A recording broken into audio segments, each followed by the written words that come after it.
Hey guys, நான் தான் உங்கள் புவி. வெயிட் லாஸ்ல நம்ம ஒரு சின்ன டிப்ஸ் தான் சொல்ல போறோம். வேற ஒண்ணுமே கிடையாது. Weight loss and weight gain ரெண்டுமே ஈஸி தான் கைஸ். இப்போ டிசிப்ளின் தான் கொஞ்சம் கஷ்டம். மற்றபடி அதை நம்ம ஒரு ப்ராப்பராக நம்ம கற்றுக்கிட்டோம்னா அது ரொம்ப ஈஸி தான், சிம்பிள் தான். இப்போ சிம்பிளாக சொல்லணும்னா, இப்போ ஒரு சிலர் வந்துட்டு கைடன்ஸ் பண்ணுவாங்க. இந்த மாதிரி என்னோட டயட் சார்ட்டை இந்த மாதிரி பண்ணுங்கன்ட்டு. அது ஒரு சிலர் பார்த்து நான் அந்த டயட் சார்ட் பண்ணுறேன், பட் டயட் இருக்கா எனக்கு குறைய மாட்டேங்குதுன்னா, சிம்பிளாக சொல்லணும்னா, இப்போ என்னோட டயட்டை நான் உங்களுக்கு கொடுத்தேன்னா அது செட் ஆகாது. ஏன்னா உங்களோட ஒர்க் வேற, என்னோட ஒர்க் வேற, என்னோட பாடி வேற, உங்களோட பாடி வேற. இப்போ சிம்பிளாக உங்களுக்கு புரியுதா? இப்போ எக்ஸாம்பிளுக்கு நான் இப்போ ஒரு ஐடி ஊழியராக இருக்கேன், நீங்கள் ஒரு ஹார்ட் ஒர்க்கராக இருக்கீங்கன்னா உங்களோட மெயின்டெனன்ஸ் கேலரி அதிகமாக இருக்கும். ஓகேங்களா?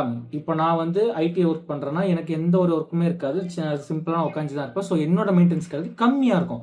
ஸோ யாரோட டயட் பிளானும் எடுத்து யாருமே தயவு செஞ்சு சஜஷன் பண்ணாதீங்க. நானுமே அதான் சொல்லுவேன்.